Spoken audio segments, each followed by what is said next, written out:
રાખજો વચનમાં વિશ્વાસ ગંગા સતીએ એમ કરી બોલ્યા પાર્વતી હરિજન હરી તેરા દેશ મારે ભક્તિ રે ગજવી એને રાત થઈ રે ભૂપાનવા મેલવું અંતરનું અભિમાન મેલવું અંતરનું અભિમાન મેલવું અંતરનું અભિમાન.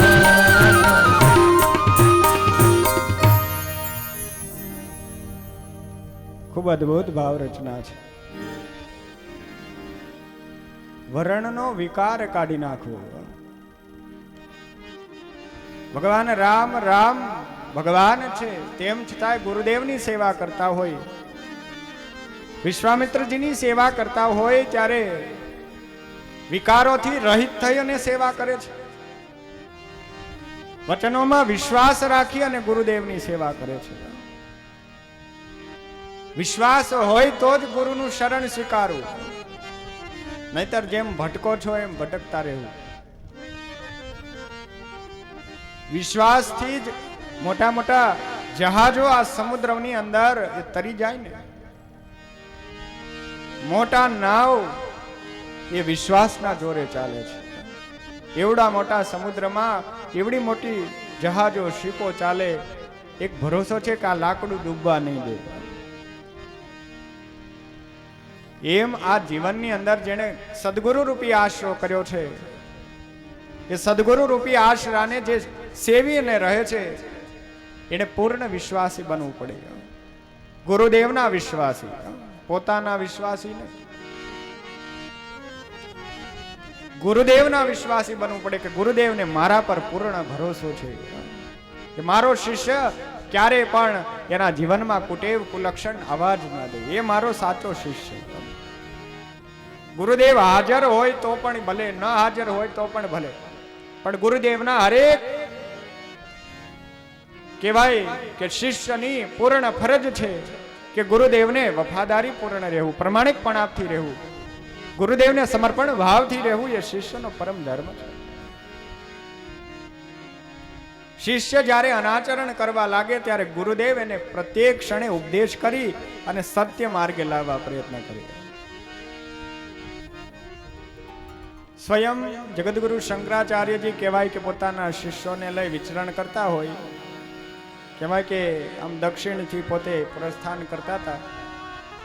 કહેવાય કે આગળ ગયા, શિષ્યોને લઈને આગળ ચાલતા હતા. શિષ્યો, દંડી શિષ્યો ધર્મ ઉપદેશ કરે, જ્ઞાન ગોષ્ઠીઓ કરે અને સદુપદેશોનું પાલન કરાવે. કહેવાય કે એવા શિષ્યોને આગળ લઈને જતા હતા. આગળ જતા કહેવાય કે આવા શિષ્યો અને સ્વયં આદિ જગદગુરુ શંકરાચાર્યજીને જોઈ ગયા.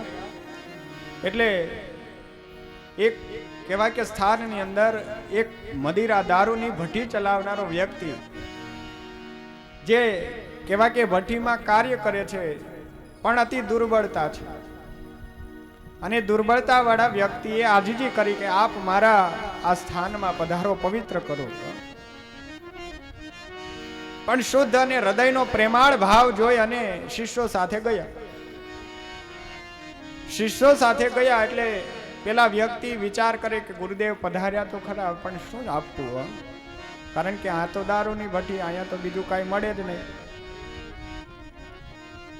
સંકોચ થતા થતા એક પ્યાલો લઈ અને થોડી મદિરા લઈ અને કહેવાય કે ગુરુદેવને પ્રદાન કરી. ગુરુદેવે પ્યાલો લીધો જરૂર, પણ એનો શુદ્ધ અંતઃકરણનો ભાવ જો એને થોડો ગ્રહણ કરી અને બાજુમાં મૂકી દીધું. આ બાજુ શિષ્યો સાથે હતા, જોઈ ગયા. શિષ્યો સાથે હતા એટલે શિષ્યો પણ પાછળ પાછળ એને પણ પ્યાલા ભર્યા અને લઈને પાન કર્યા. પાન કર્યા. ગુરુદેવથી જોવાયું કે અરે રે, આ યોગ્ય થયું નહીં. મેં જે ભાવથી ગ્રહણ કર્યું છે એની પાછળ શું ભાવાર્થ છે અને આ શિષ્યોએ જે ભાવથી ગ્રહણ કર્યું એ શું ભાવાર્થ ગુરુદેવ જાણે છે. વિચાર કર્યો કે આમ થશે તો આ શિષ્યો પોતાના ધર્મથી પતન થશે, મૂળ માર્ગથી વિચલિત થશે. આમને યથા સદઉપદેશ સદબોધ આપવો પડશે. આમ વિચાર કરી અને પુનઃ શિષ્યોને લઈને ત્યાંથી આગળ ગયા. આગળ ગયા એટલે આગળ જતા કેવા કે થોડા સ્થાનોને પાર કરતા, નગરને પાર કરતા એક શીશાની ભઠ્ઠી આવી. શીશાની ભઠ્ઠી આવી એટલા માટે એ વ્યક્તિ આમંત્રણ નહોતું આપ્યું, પણ સીધે સીધા પધાર્યા. સીધે સીધા એ સ્થાનની અંદર પધાર્યા એટલે પેલા વ્યક્તિ પછી આવકાર આપ્યો. શિષ્યો સાથે બેઠા, કહે છે કે અમારે પાન કરવું છે. અરે રે ગુરુદેવ, આનું પાન કરાય? આ તો શિશુ, આ શીશાની ભઠ્ઠી, આનું શેનું પાન કરે? આ તો માણસનો જીવ લેનારું છે. ગુરુદેવ, આ યોગ્ય નહીં, અમારે પાન કરવું માટે આપો. પેલા વ્યક્તિએ પ્યાલો ભરી અને આપ્યું, એમાંથી પાન કર્યું. પાન કરીને કહે કે લો શિષ્યો, હવે તમે પણ કરો પાન. તમે જો મારું અનુકરણ કરી અને પાન કરતા હોય તો તમે આ પણ પાન કરો. શિષ્યો કે ગુરુદેવ ક્ષમા કરો, અમે અપરાધી થયા, અમે ગુનેગાર થયા, માટે ક્ષમા કરો. ગુરુદેવ, તમારા આચરણને અમે ઓળખી ન શક્યા. સાચો શિષ્ય જે છે ગુરુદેવના આચરણને ઓળખી ન શકે, કારણ કે ગુરુદેવ કયા પ્રયોજનથી એના ભાવને જોતા હોય એ શિષ્યને શી રીતે ખબર? ગુરુદેવના ઉપદેશોને ગ્રહણ કરો, પાછળ ચાલી અને એ ગુરુદેવ બનવા પ્રયત્ન ન કરો, ધર્મથી ભ્રષ્ટ થશે. ભગવાન રામ હોવા છતાં વિશ્વામિત્રજીની માટે પૂજાના ઉપચારો લઈ આવે, પુષ્પ તોડી લઈ આવે, યજ્ઞ માટે કાષ્ટ લઈ આવે, સેવાઓ કરે. ભગવાન સેવા ધર્મ નિભાવે. મેં તો સુધરે જાણીને ગુરુ તમને સેવિયા. મેં તો સુધરે જાણીને ગુરુ તમને સેવિયા. મારા હૃદયમાં દિવસ ને રાત, મારા હૃદયમાં દિવસ ને રાત, એ જીવન ભલે ને જગિયા. મેં તો સુધરે જાણીને ગુરુ તમને સેવિયા. મેં તો પ્રેમના કળશ થપાવ્યા. મેં તો પ્રેમના કળશ થપાવ્યા. અને પાટે પધાર્યા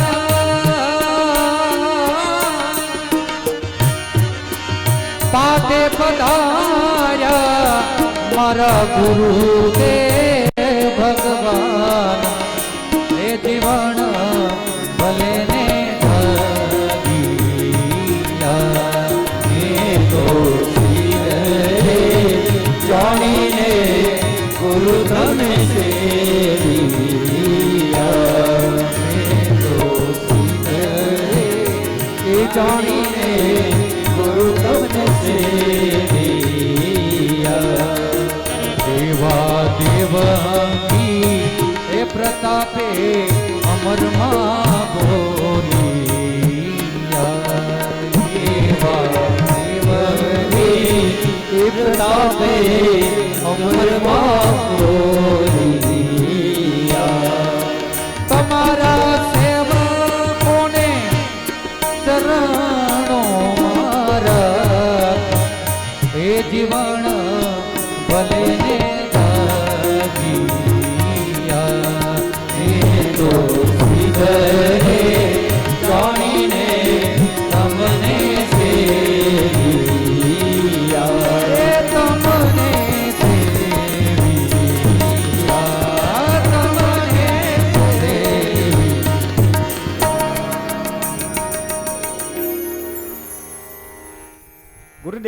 સિદ્ધ જાણીને સેવ્યા. ગુરુદેવ સિદ્ધાત્મા છે. બ્રહ્મ પરબ્રહ્મનું જેને જ્ઞાન છે એવા ગુરુદેવ છે. એ ગુરુદેવનું જો સેવન કરો છો તો પૂર્ણ સમર્પણ ભાવ સાથે સેવન. કહેવાય કે વિશ્વામિત્રજીએ યજ્ઞ વગેરે કરવાના પ્રારંભ કર્યો. મારીચ વગેરે દુષ્ટ લોકો આવી અને કહેવાય કે યજ્ઞમાં હાડકા નાખવા પ્રયત્ન કરે. પરમાત્માએ પોતાના તીર ધનુષથી આખીર મારીચ વગેરેનો વધ કર્યો છે. આ પરમાત્મા દયાળુ છે. મુક્તિ પ્રદાન કરવા માટે પરમાત્માને શત્રુ ભાવે પણ કોઈ ભજે છે તો શત્રુ ભાવે પણ પરમાત્મા એના ભાવ અંગીકાર કરે છે. શત્રુ થઈને આવેલાને પણ મુક્તિ દેવી એ પ્રભુનો ન્યાય છે. ભગવાન અન્યાય કરતા જ નથી. અન્યાય જે આપણી સાથે થાય છે એ આપણા કર્મના અનુસારે થાય છે. આખીરકાર દશરથ જેવા મહારાજાએ કહેવાય કે જે વિશ્વામિત્રજી ગુરુને પોતાના શિષ્ય સોંપ્યા છે, દીકરાઓ સોંપ્યા છે, જેણે કહેવાય કે રક્ષણ કર્યા છે. યજ્ઞની અંદર થનારા વિધ્વંસોના રક્ષણ કર્યા છે. યજ્ઞના પૂર્ણ બળો દેવતાઓને મળે છે. યજ્ઞને સામાન્ય ગુણ ન સમજશો, કારણ કે યજ્ઞ જે છે એ આ જગતમાં વિશ્વ કલ્યાણનો ભાવ લઈને આવે છે. અગ્નિની અંદર જ્યારે યજ્ઞ નારાયણનો પ્રારંભ થતો હોય, અગ્નિની અંદર સ્વાહા કરતા મંત્રોની સાથે હિરણ મુદ્રાથી જ્યારે આહુતિ આપવામાં આવે છે, મૃગ મુદ્રાથી આહુતિને જ્યારે આપવામાં આવે છે ત્યારે એ તલ જે છે હવિષ્યાની અંદર અગ્નિમાં સ્વાહા થાય છે.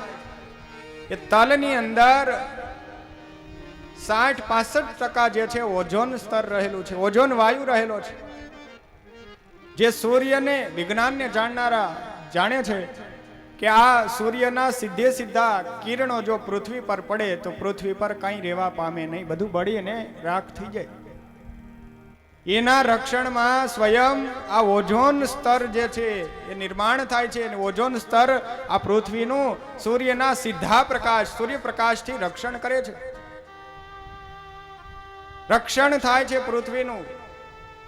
જ્યારે તલની આહુતિ આપી અને અગ્નિમાં એ સૂક્ષ્મ થઈ જાય છે, એમાંથી વાયુ નિર્માણ થાય, ઓઝોન વાયુ. એ ઓઝોન વાયુ આ વિશ્વની સરાસર સૃષ્ટિના જીવોનું રક્ષણ કરે છે.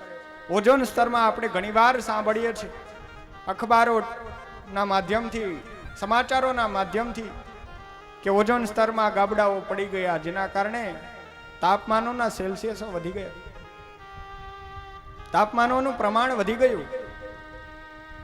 આ ઓઝોન સ્તરની વૃદ્ધિ માટે, વિશ્વનું રક્ષણ થાય એવા માટે આહુતિ આપવામાં આવે યજ્ઞની અંદર. એક એક આહુતિ જ્યારે આપવામાં આવે છે ત્યારે એ દેવો પોતાનું પ્રત્યક્ષ આહુતિ ગ્રહણ કરે છે, પણ કોની સાથે? તો કે અગ્નિ પાસેથી ગ્રહણ કરે. અગ્નિએ સર્વની આહુતિ પોતાની પત્ની સ્વાહા સાથે ગ્રહણ કરે ને એ આહુતિ જે પણ દેવોને છે એને એ દેવોને સમર્પિત કરે છે. 1000 માણસોનું રસોડું કરવું હોય, એને જમાડવા હોય, તો એ વ્યક્તિને કહેવાય કે મિષ્ટાન ભોજનો જમાડીને જમાડી શકાય, પણ આ વાતાવરણની અંદર ઝીણા ઝીણા બેક્ટેરિયા સ્વરૂપે કેટલાય જીવો રહેલા છે, જે જીવો કેવળ ગંધ લઈ અને પોતાનું પોષણ કરનારા છે.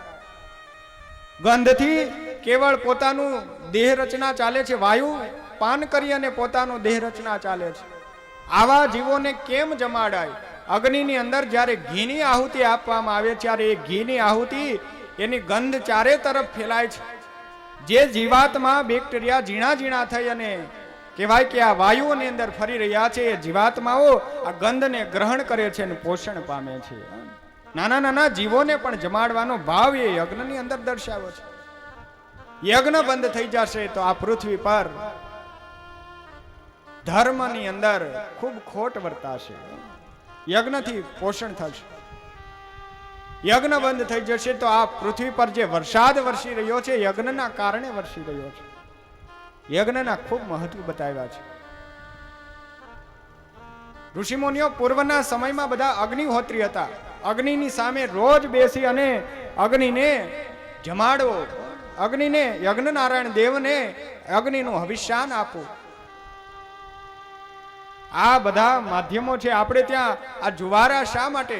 બીજ રોપણ થયું છે, અંકુરિત થયું, વાયુનું સંચાર વધે, વાયુ સંચારના ભાવ દર્શાવી આ જુવારાઓ છે.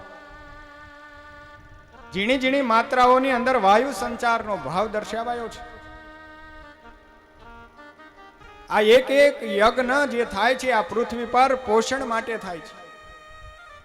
આપણે કહીએ કે આમ નામ ધુમાડા શા માટે કરવા? એ ધુમાડા નથી, વાસ્તવમાં સર્વ જીવનું વિશ્વનું કલ્યાણ થાય એવી ભાવના એમાં સમાયેલી છે. એક એક દેવોને, એક એક કહેવાય કે ગ્રહોને પોષણ મળે છે. હરિદ્વાર જેવા ક્ષેત્રોની અંદર, પ્રયાગ જેવા ક્ષેત્રોની અંદર, આ બધા ક્ષેત્રોમાં મોટા મોટા કુંભ મેળા યોજાય છે. શા માટે? ગુરુ ગ્રહની જે પ્રદક્ષિણા થાય છે ને એ પ્રદક્ષિણા ફરતો ફરતો ગુરુ મૂળ સ્થાને આવે ને ત્યારે આપણે ત્યાં કુંભ મેળાના આયોજનો થાય છે. આ ફળ પૂરું લેવા માટે એ દિવસે સ્નાન કરવામાં આવે અને પૂર્ણ ફળ લેવામાં આવે. સૂર્યમંડળની આ બાજુ આ બધા ગ્રહો ફરે છે, આ બધાનું પુણ્ય મળે. એ બધી આહુતિ છે. એક એક આહુતિ આપી ખીજડો, દર્ભ, દુર્વા, ઉમરો, પીપળો, ખાખરો, ખેર, આ બધા અંદર હવિષ્યાનના ભાગરૂપે છે. એ ગ્રહોને પોષણ મળે, એની ઉર્જા આપણને પ્રદાન થાય, આપણું મંગળ અને શ્રેય થાય, એટલા માટેના આ બધા યજ્ઞ કાર્યો છે. યજ્ઞથી સરાસર સૃષ્ટિના ઝીણા ઝીણા જીવોની વૃદ્ધિ થઈ આવે છે. વિશ્વ કલ્યાણની ભાવનાઓ સમાયેલી છે. 1000 માણસોનું રસોડું કરવું હોય તો નાના એવા પાત્રમાં કહેવાય કે એનો વઘાર કરવામાં આવે, મોટા પાત્રમાં એ ડાળની અંદર એને સામેલ કરવામાં આવે, ત્યારે 1000 માણસોનું રસોડું એ સંપન્ન થઈ જાય. એમ નાના એવા પાત્ર માને નાના એવા યજ્ઞ કુંડથી હજારો લોકો, હજારો જીવાત્મા જ્યાં સુધી યજ્ઞની એ કહેવાય કે સુવાસ ફેલાઈ જાય એ ત્યાં સુધી તમામ જીવોનું પોષણ પામે. અગ્નિની અંદર કોઈ આમ ચટણીની ભૂકી હોમે, કોઈ રસોઈ કરતા હોય એમાં ચટણીની ભૂકી હોમે અને તરત જ લોકો ખાસવા લાગે, ઉધરસ શરૂ થઈ જાય.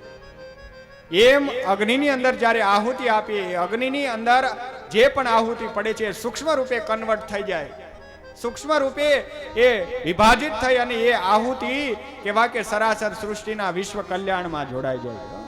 આ બધા મહત્વ પારિબત પાસા રહેલા છે. પૂર્વના સપ્તર્ષિઓ સતત અગ્નિહોત્રી હતા. અત્રિ, અંગીરા, ભારદ્વાજ, કશ્યપ, આ બધા અગ્નિહોત્રી હતા. એમના દરબારમાં સતત અગ્નિ પ્રજ્વલિત રહેતો. વિશ્વ કલ્યાણનો ભાવ એમાં સેવાયેલો છે. ભગવાનને આ પરમાત્માને લઈ સ્વયં વિશ્વામિત્રજી એક શિલા પાસે ગયા, જે શિલા વિશાળકાય શિલાની, એ શિલામાંથી ભગવાને પોતાનો જમણો સ્પર્શ ચરણારવિંદનો કરતા એમાંથી અહલ્યા સ્વરૂપ નારી, જેનો પરમાત્માએ શ્રાપમાંથી મુક્ત કરી છે. આવા દયાળુ ભગવાન છે. મિથિલા જનકપુરના રાજા જનક વિદેહી, જનક રાજાએ પોતાની પુત્રીનો સ્વયંવર યોજ્યો છે. સમય સ્વયંવર યોજ્યો અને સ્વયંવરની અંદર વિશ્વામિત્રજીને આમંત્રણ આપ્યું છે. સ્વયંવરની અંદર શરતો મૂકવામાં આવી છે કે આ શિવ ધનુષ એની કોઈ પ્રતંચા બાંધી આપે એ આ કન્યા સાથે વિવાહ થાય. જાનકીજીના વિવાહની ધામધૂમથી તૈયારી થઈ છે. ચારે તરફ કહેવાય કે આમંત્રણો અપાયા છે.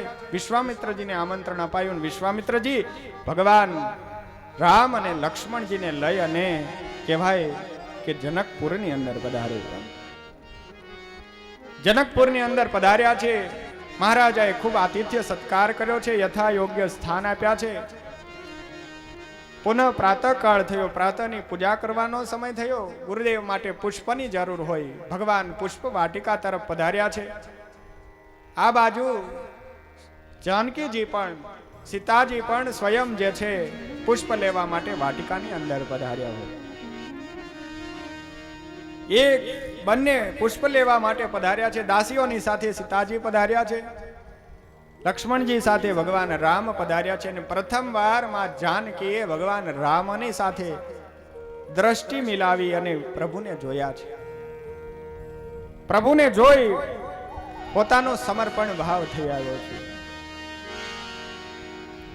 લોચનિયું સુનું લાગે હે કાજળ વિના મારો રુદિયો સુનો લાગે ભજન વિના હરિના ભજન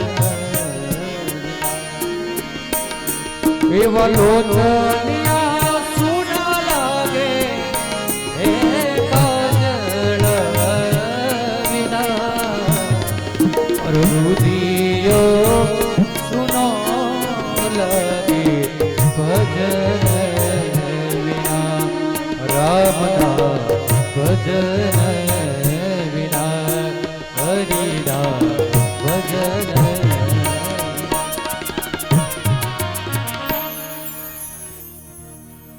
શુદ્ધ ભાવથી કહેવાય કે પ્રથમ વાર પ્રભુને જોયા અને મન ખેંચાઈ ગયું. પોતાનું ચિત્ત પ્રભુને સમર્પણ. આખીર પુષ્પ લઈ અને ગુરુદેવ પાસે આવ્યા, પુષ્પ સમર્પિત કર્યા. ગુરુદેવે પોતાની પૂજા સંપન્ન કરી છે. સીતાજી પણ પોતાના પૂજા વિધિ વિધાનો પૂર્ણ થયા. સ્વયંવર યોજાયો છે. દેશ દેશના રાજાઓ ત્યાં ઉપસ્થિત થયા છે, એમના કુંવરો સાથે ઉપસ્થિત થયા છે. સ્વયંવરમાં સૌ સામે બેઠા છે. સામે ધનુષ મૂકવામાં આવ્યું છે.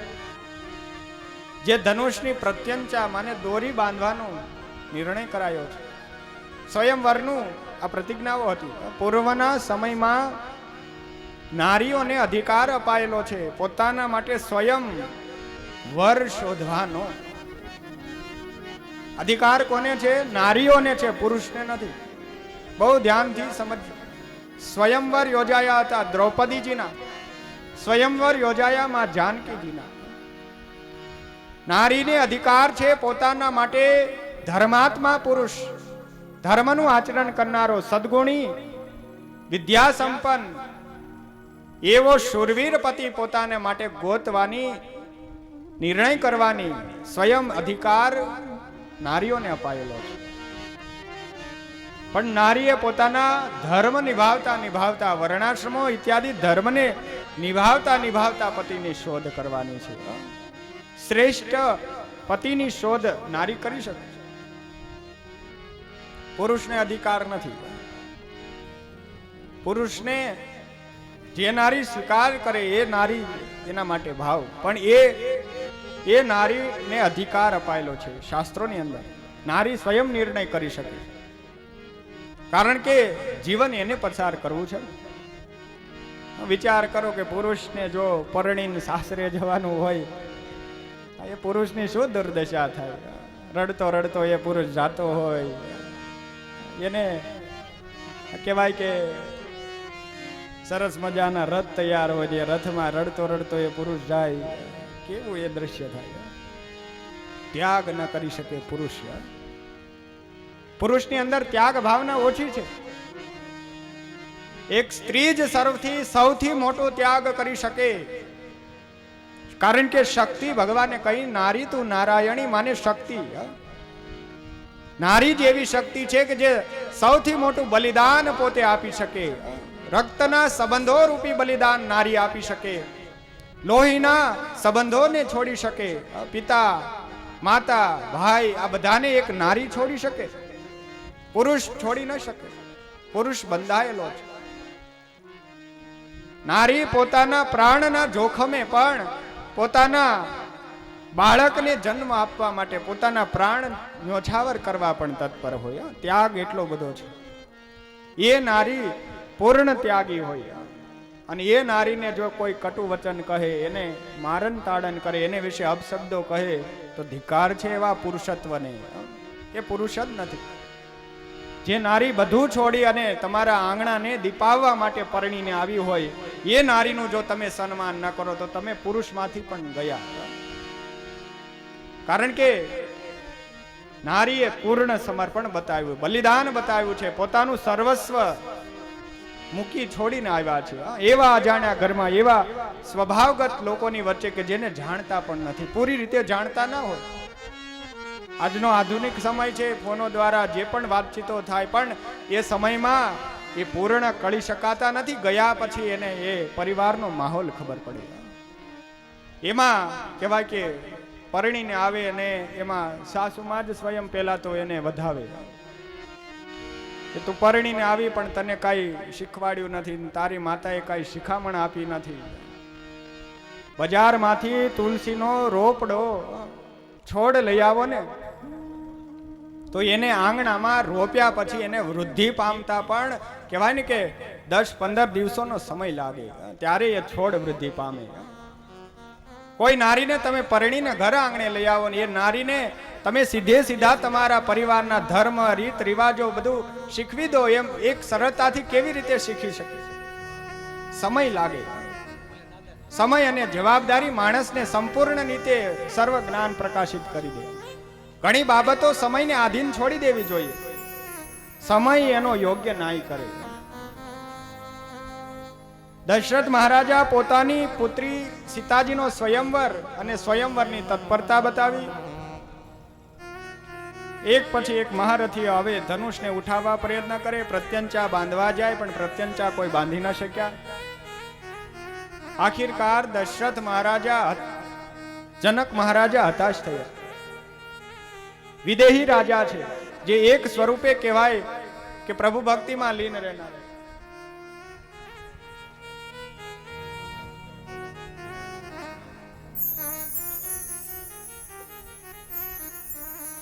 ભલા ભક્તજનો, આપણા આંગણે વડતાલ દેશથી પરમ પૂજ્ય નાનાલાલજી શ્રી પુષ્પેન્દ્ર પ્રસાદજી મહારાજ પધાર્યા છે. તો એમની શોભાયાત્રા માટે જે ચાલીને જઈ શકે એવા તમામ ભક્તજનો દુર્ગા મંદિરે ત્યાંથી શોભાયાત્રાની શરૂઆત થશે અને અહીંયા સભા મંડપની અંદર વિશે પધારવાના હોય તો એ ભક્તો ત્યાં એ સ્થાનને વિશે પધારે.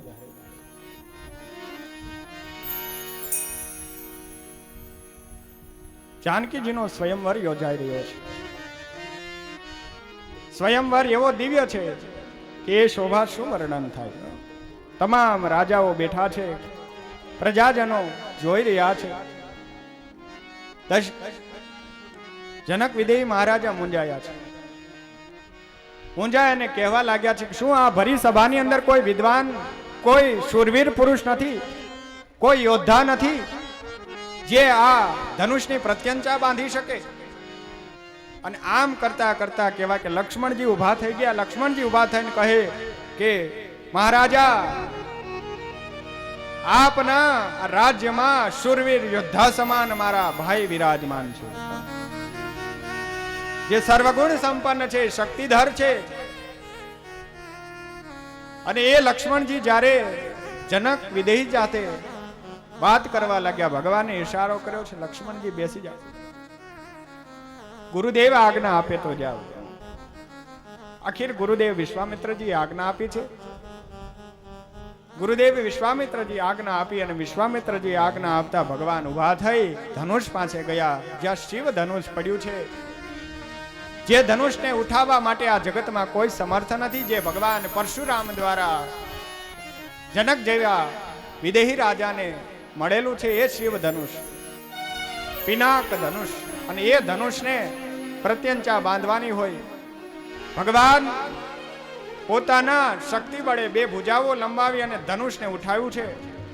ધનુષ ઉઠાવ્યું, પરમાત્માએ ઊભું કર્યું છે, પ્રત્યંચાની દોરી ખેંચી છે અને પ્રત્યંચાની દોરી ખેંચીને બાંધવા જ્યાં ગયા છે ત્યાં ધનુષ ભંગ થયો છે. ધનુષ ભંગ થતા સર્વ હર્ષ વૃદ્ધિ પામ્યો છે, સર્વ આનંદ આનંદની લાગણી છવાઈ ગઈ છે. સીતાજી પણ યરુખામાંથી બેઠા બેઠા જેને પતિ રૂપ જોયા હતા પ્રથમવાર, પતિની ભાવના સમર્પણ ભાવ હતો, એ ભાવ સાક્ષાત સિદ્ધ થયો છે. પતિ રૂપ પ્રાપ્ત કરી અને પ્રસન્નતા મેળવી છે. તેરી સખી મંગલ ગાવો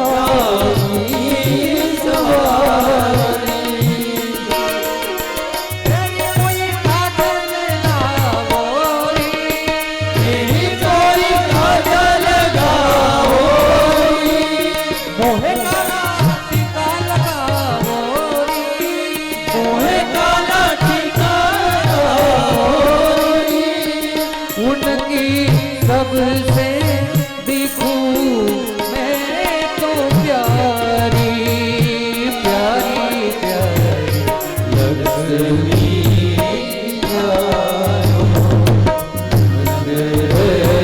उतारो लक्ष्मी वारो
ધનુષનો ભંગ થયો છે.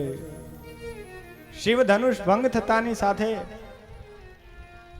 જે પર્વત પર તપશ્ચર્યા કરી રહ્યા છે એવા પવિત્ર પર્વત પરથી દોડી અને સ્વયં ભગવાન પરશુરામ હાથમાં ક્રોધાગ્નિની જ્વાળા સાથે ફરસું લઈને પોતે પધાર્યા છે.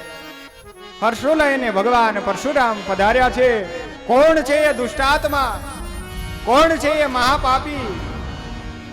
આ હે જનક, તારા રાજ્યમાં આવો ધર્મ કરનાર કોણ છે જેણે આ શિવ ધનુષનો અપરાધ કર્યો છે?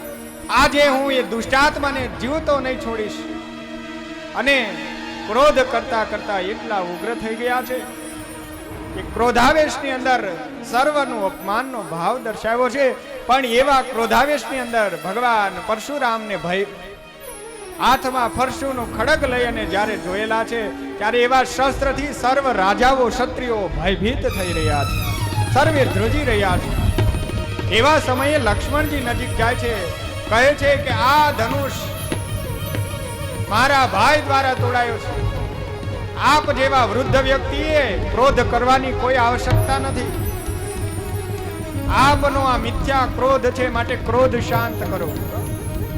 આપનાથી સર્વે ભયભીત થાય છે. આ ધનુષ સ્વયંવરની અંદર પ્રતિજ્ઞાબદ્ધ હતું, જેને પ્રત્યંચા કરતા તૂટ્યું છે. અને આખિરકાર લક્ષ્મણજી અને ક્રોધાવેશમાં બંને સામ સામે જ્યારે પરશુરામ ભગવાન વગેરે આવ્યા ત્યારે ભગવાન રામચંદ્ર પરમાત્માએ લક્ષ્મણજીને ઈશારાના ભાવરૂપથી કહ્યું છે, લક્ષ્મણ, આમની પાસે ક્રોધ કરવો યોગ્ય નથી. આ ભગવાન છે, બ્રહ્મ છે, માટે બ્રહ્મની સામે ક્યારે ક્રોધ ન કરશો, મિથ્યા ક્રોધ ન કરવો. લક્ષ્મણજી શાંત થઈ ગયા. ભગવાન પરશુરામને કહે છે કે આ ધનુષ પ્રતિજ્ઞાબદ્ધ થઈ મેં તોડ્યું છે, અને આ આપ સર્વ મને ઓળખો છો, રૂઢી રીતે આપ મને ઓળખો છો. પોતાનું ચતુર્ભુજ સ્વરૂપ દર્શન આપ્યા છે. આખી ભગવાન પરશુરામ શાંત થયા છે અને પુનઃ જે છે પવિત્ર એવા ગંધમાર્દન પર્વતો તરફ પ્રયાણ કર્યું છે. આ બાજુ સ્વયં તપસ્વીપણાનો જેની અંદર ભાવ છે એવા ભગવાન પરશુરામ તો તપ કરવા માટે જતા રહ્યા. સીતાજી ઝરૂખામાંથી નીચે આવી પુષ્પમાળા લીધી છે. પુષ્પમાળા ભગવાનને સમર્પિત કરી છે. વિશ્વામિત્રજીએ કહ્યું છે કે અન્ય પણ દશરથ મહારાજાને 4 પુત્રીઓ છે, એમને તેડાવી એમનો સ્વયંવર કરવામાં આવ્યો. અને વિશ્વામિત્રજીના કહેવાથી જનક મહારાજાએ આમંત્રણો મોકલ્યા, દૂત દ્વારા સમાચાર મોકલ્યા. 4 પુત્રના સ્વયંવરની તૈયારીઓ થઈ. સર્વ માતાઓ ગુરુદેવ બધાની સાથે ગયા છે. આખિરકાર ધામધૂમથી ભગવાન રામના વિવાહ સીતાજીની સાથે થયા છે. લક્ષ્મણજીના વિવાહ ઉર્મિલા સાથે કરવામાં આવ્યા છે. શત્રુઘ્નના વિવાહ શ્રુતકીર્તિ સાથે કરવામાં આવ્યા અને ભરતજીના વિવાહ માંડવી સાથે કરવામાં આવ્યા. ચારે ગ્રસ્ત જીવનમાં બંધાઈ ગયા. જનક જેવા મહારાજે રોકાવા માટે આગ્રહ કર્યો. પૂર્વના સમયમાં પરણવા માટે આવેલી જાનને 5 દિવસ તો ઓછામાં ઓછું રોકાવાનું વિધાન. હજી પણ કાર્તિક સુધી એકાદશીના દિવસે માને તુલસી વિવાહના દિવસે ઠાકોરજીની જ્યારે જાન જાય ત્યારે 5 દિવસ સુધી ત્યાં રોકાવાનું વિધાન બતાવાયો છે. રોકાવાનો ખૂબ આગ્રહ કર્યો. રોકાયા છે. 5-7 દિવસ રોકાઈને અંતે વિદાય માંગી છે. સારો એ પરિવાર આખિરકાર ઘરની અંદર પધાર્યા છે. ઘરે પધાર્યા અને થોડા સમય રાજ્યમાં રાજ્ય કરી રહ્યા છે. એક સમય રાત્રિનો સમય છે અને એવા સમયે કહેવાય કે નિર્ણય કરાયો છે. દશરથ મહારાજા મંત્રીઓ સાથે નિર્ણય કરતા હોય, સુમંતુ વગેરે બેઠા હોય અને કહેવાય કે નિર્ણય કરે કે મારા જ્યેષ્ઠ પુત્રને મારી આ ગાદી સોંપી છે. સૈનિકોએ સમાચાર દેવતાઓની દ્વારા જેને દુષ્ટ બુદ્ધિ પ્રેરાયેલી છે એવી મંથરાને કહેવામાં આવ્યા. એવી મંથરાએ જઈ અને કૈકેયી જેવા મહારાણીના કાન ભંભેરણી કરી છે. કૈકેયી મહારાણીને કહે છે કે દેવી, તમે સાંભળ્યું, અનિષ્ટ થનારા વ્યક્તિઓ સાથે જ હોય છે. સાવધાની થવું કે અનિષ્ટ કરનારો વ્યક્તિ કૈકેયી મહારાણીની સાથે દાસીના રૂપમાં ભેટમાં આવેલા હતા. મંથરા ગાંધારીજીના વિવાહ ધૃતરાષ્ટ્રની સાથે જ્યારે થયા ત્યારે શકુની રૂપ વિઘ્ન એ સાથે જ આવ્યું હતું અને એ અનિષ્ટ સાથે આવ્યા. મંથરાએ પણ દાસી રૂપ થઈને આવી, માનીતી દાસી હતી. કૈકેયી મહારાણીને જઈને કહે કે રાણી સાંભળ્યું, કૈકેયી તમે સાંભળો, કૌશલ્યા તો મહારાણી થવાના છે. દશરથ મહારાજાના પ્રિય રાણી થશે. કારણ કે એમના દીકરા રામ અને તમારા પતિદેવ સ્વરૂપ દશરથ મહારાજા ગાદી સોંપવાના છે. જો રામને એ ગાદી સોંપશે તો તારા ભાઈ, તારા પુત્ર ભરતને રામની સેવા કરવી પડશે. રામની સેવામાં એને તત્પર રહેવું પડશે. સેવક બની અને તમારી દુર્દશા થશે. માટે હજી પણ સમય છે, સાવધાન થઈ ગયા. હું તો તારું હિત ઈચ્છું છું. પાસે રહેનારો હિત ઈચ્છે કે અહિત ઈચ્છે એની ઓળખાણ અવશ્ય કરવી. કહે છે કે હિત ઈચ્છું છું, પણ વાસ્તવમાં શું હિત ઈચ્છે? કૈકેયી મહારાણીને શબ્દો લાગી આવ્યા છે. કહે છે કે શું ઉપાય કરું? મહારાજા મારી વાત ક્યારે સ્વીકાર ન કરે. મહારાજા મારી વાત ન સ્વીકારે. કહે કે યુદ્ધ સમયે જ્યારે દશરથ મહારાજાની તમે સહાયક રૂપ થયા હતા, યુદ્ધની અંદર રથનું પૈડું ખસી જવાનું હતું, એવા સમયે રથના પૈડાને જાલી અને તમે રહ્યા હતા. તમારા કહેવાય કે એ બલિદાનને તમે યાદ કરો. તમે એ સમયે જે રાજાને સહાયક હતા, દશરથ જેવા મહારાજાના રથ સંગ્રામ વખતે તમે સહાયક હતા, ત્યારે વરદાન સ્વરૂપે કહ્યું તો મારી પાસે વરદાન માંગજો. દેવી વચન આપું છું તમને, હું વચને બંધાવ છું, જે વચન માંગશો એ આપીશ. ત્યારે કહ્યું હતું કે તમે અત્યારે વચન નહીં, પણ સમય આવશે ત્યારે હું વચન માંગીશ. અને એ વચનો યાદ કરાવ્યા છે કે હવે વચન માંગવાનો સમય છે. રઘુકુલ રીતિ સદા ચલી આઈ, પ્રાણ જાય પણ વચન ના જાય. આ વચન માંગવાનો સમય છે. રઘુકુલ રીતિ છે કે જે વચન માંગશો એ મળશે જ. માટે નિર્ભય થાવ અને વચન માંગો. આખિરકાર કહેવાય કે શું ઉપાય કરું? મંથરા દ્વારા શિખામણો મેળવી અને કૈકેયી મહારાણીને પોતાના સૌંદર્યના જેટલા પણ આભૂષણો, સૌંદર્યના ચિહ્ન, સૌભાગ્યના ચિહ્નો આ બધું કાઢીને એક બાજુ છોડી દીધું છે. એક દાસીના સમાન બની અને કહેવાય કે જૂના વસ્ત્ર ધારણ કરી અને ભૂખ્યા તરસ્યા સૂઈ ગયા છે. દશરથ મહારાજા એમને સમાચાર મળ્યા કઈ મહારાણી રિસાયા છે. તો શાસ્ત્રમાં 4 પ્રકારની હઠ બતાવવામાં આવી છે. એક હઠ છે રાજા, રાજહઠ.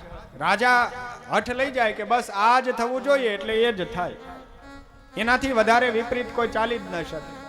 રાજા આદેશ કરે કે કાલે કોઈ બહાર નીકળવાનું નથી એટલે કોઈ બહાર નીકળી શકે નહીં, એ રાજહઠ, રાજાના આદેશ.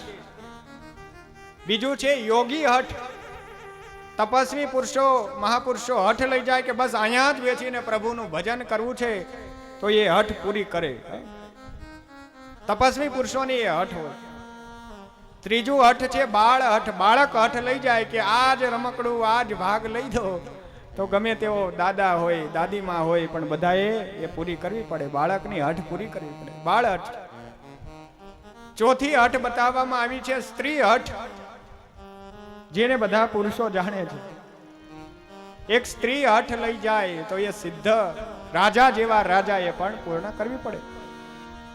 દશરથ મહારાણી વિસાઈને કહેવાય કે જૂના વસ્ત્ર ધારણ કરીને બેઠા છે. કઈ મહારાણી જ્યારે જૂના વસ્ત્ર ધારણ કરીને બેઠા છે, દશરથ મહારાજા પાસે આવ્યા છે, દેવીને સમજાવવા લાગ્યા, દેવી આવું રીસ ન કરશો. કહે છે કે તો મારા વચન પૂરતા કરો. કહે છે કયા વચન? યુદ્ધ વખતે મેં તમને સહાયક થયા હતા. કહે છે માગો દેવી, આજે જે માગશો એ આપીશ. કહે છે કે તો મારા પુત્ર ભરતને તમે ગાદી સોંપો અને તમારા દીકરા રામને 14 વર્ષનો વનવાસ કહો. અને જ્યારે આવું કહેવા લાગ્યા ત્યારે હૃદયમાં જાણે આઘાત લાગ્યો હોય એમ દશરથ મહારાજા દેવી કઈ મહારાણી વન ન દ્યો મારા રામને. દેવી ગમે તેમ કરો, આવો આઘાત ન આપો, મારા પ્રાણ સમા પ્રાણ મારા રામને મારાથી દૂર ન લઈ જાઓ. એ રામ મારું સર્વસ્વ છે.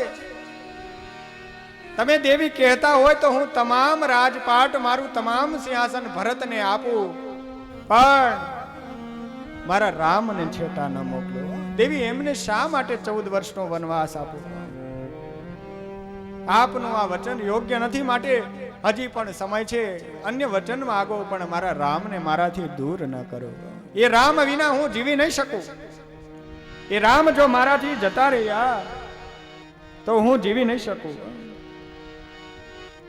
ભાવ દર્શાવો. કહે છે એ કઈ તમે ભરતજીને ભલે ગાદી સોંપો, પણ મારા રામને વન નો દો. કઈ તારો ભરતજી એ ભલે ને ગાદીએ આવે રે, વનનો દે મારા રામને હો જી. કઈ તારો ભરતજી ભલે ને ગાદીએ આવે રે, વનનો દે રામને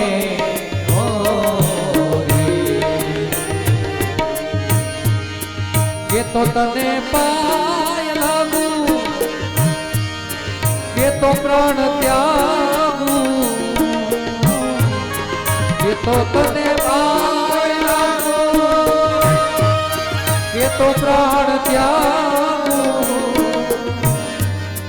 કે તો ને ભિખારી થઈને ભીખ માગુ રે, વનનો દે મારા રામને હોરી. તારા મનને રે હવે તે બીજું માગી લેને રે, વનનો દે મારા રામને હોરી.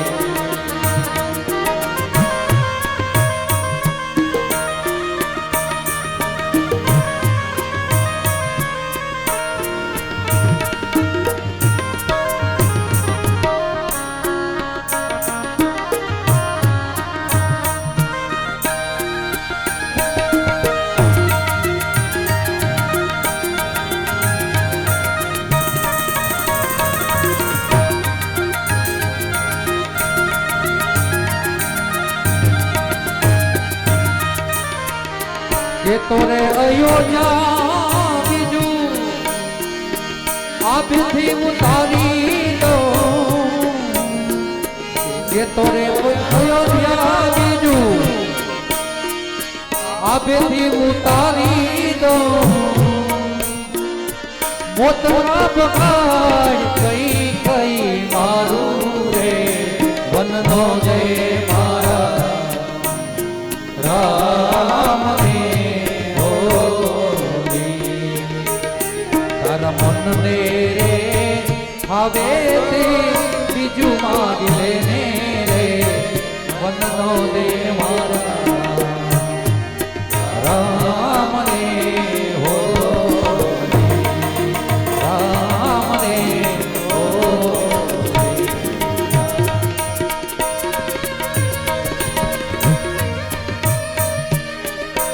દશરથ જેવા મહારાજા કહે છે કે દેવી કંઈક બીજું માગી લો, તમને મન ગમે એ માગો, તમે કહેશો ને હું આપીશ, એમાં કોઈ કચવાટ નહીં હોય. કારણ કે રઘુકુલની રીતિ છે ને હું અવશ્ય આપીશ, હું વચને બંધાયો છું. કહેતા હોય તો બીજું અયોધ્યા બનાવીને આપી દઉં, પણ મારો પ્રાણ સમા પ્રાણ મારાથી જુદું ના માગો. કારણ કે રામ જતા રહેશે તો સમજો કે તમારે પણ એવા વસ્ત્ર ધારણ કરવા પડશે કે જે જીવનભર તમને પસ્તાવો થશે. આ સૌભાગ્યના ચિહ્નો આજે ત્યાગ કર્યા છે, કાયમિક માટે ત્યાગ કરવા પડશે. એવા મોતને હું ગ્રહણ કરી લઈશ જે રામ વિના મને મારું આ જીવન વ્યર્થ લાગે, હું જીવીશ નહીં. દેવી મારું મોત ન બગાડો. તમે મને જીતને સંતાપે અવિચલ નાગણ મને જીતને સંતાપે કલેજામાં લાગે અમને કટારી રે વનલો ને મારા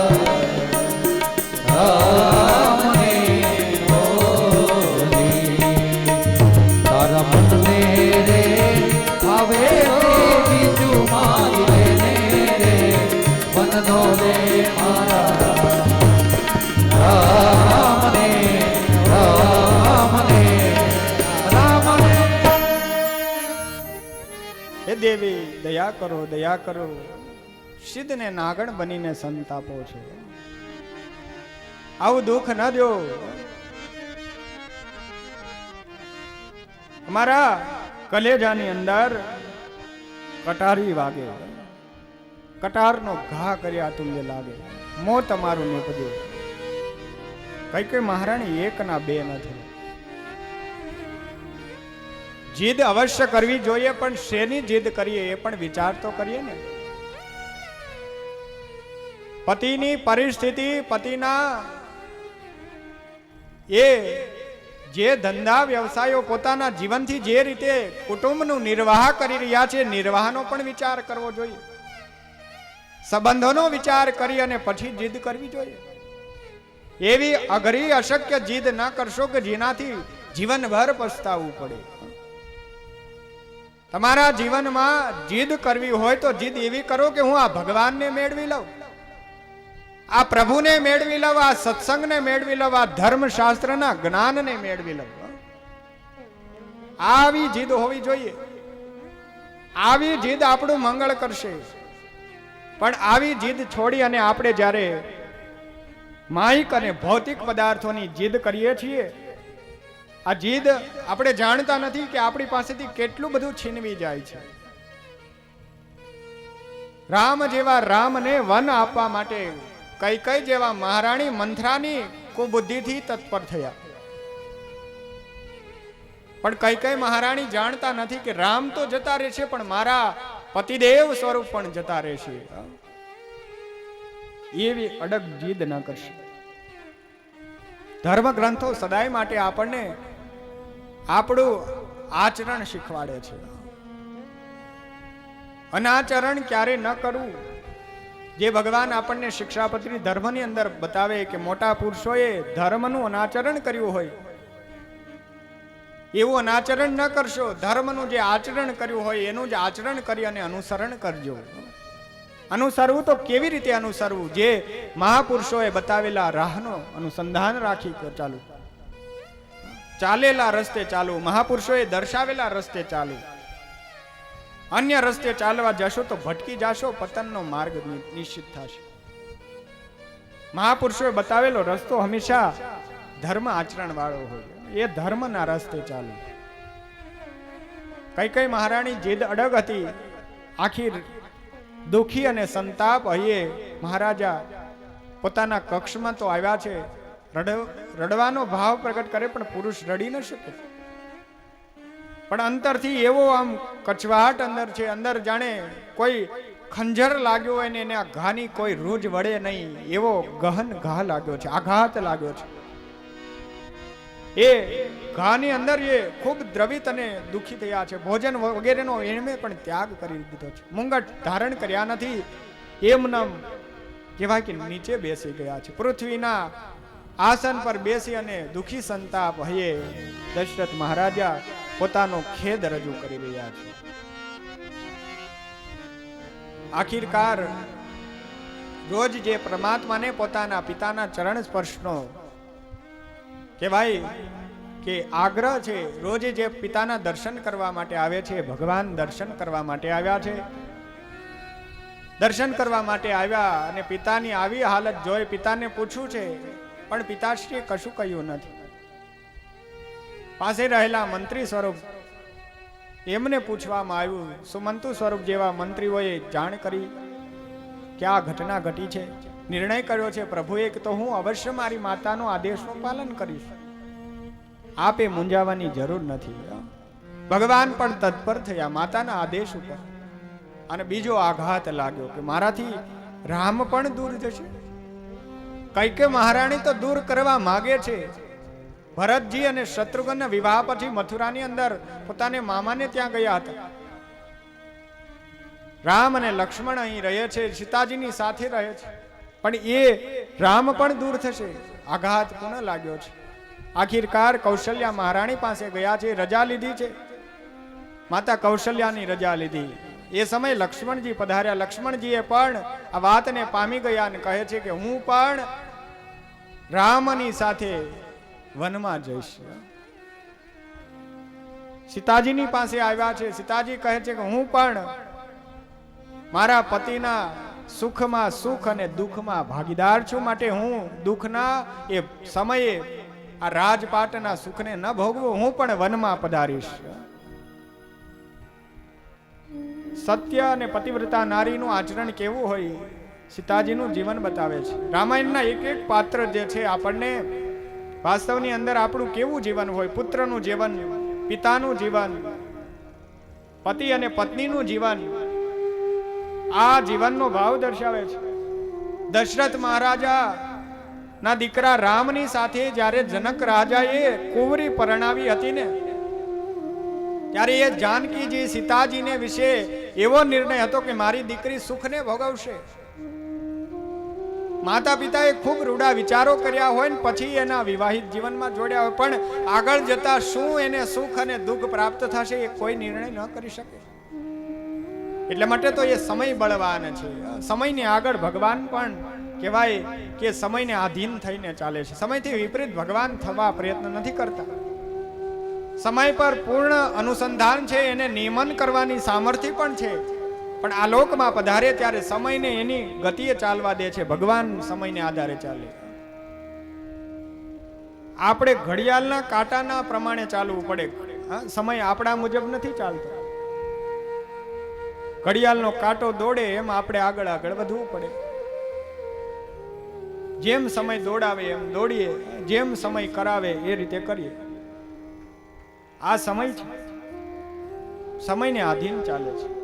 ભગવાન સીતાજી અને લક્ષ્મણજી ત્રણેય વલકલ વસ્ત્ર ધારણ કર્યા. વલકલ વસ્ત્ર ધારણ કરી અને કહેવાય કે રજા લેવા માટે આવ્યા છે. દશરથ મહારાજા વગેરેની રજા લઈ કૌશલ્યા માતા પાસે ગયા. એમની પણ રજા લીધી છે અને આખિરકાર કહેવાય કે પોતાના રાજમહેલથી જ્યારે બહાર પધાર્યા તો ગામજનોને નગરજનોને ખબર પડી છે. તમામ રડતા રડતા આવ્યા છે. પ્રભુને કહે કે પ્રભુ અમે તમારા વિના જીવી નહીં શકીએ, માટે અમને પણ તમારી સાથે લઈ જાઓ.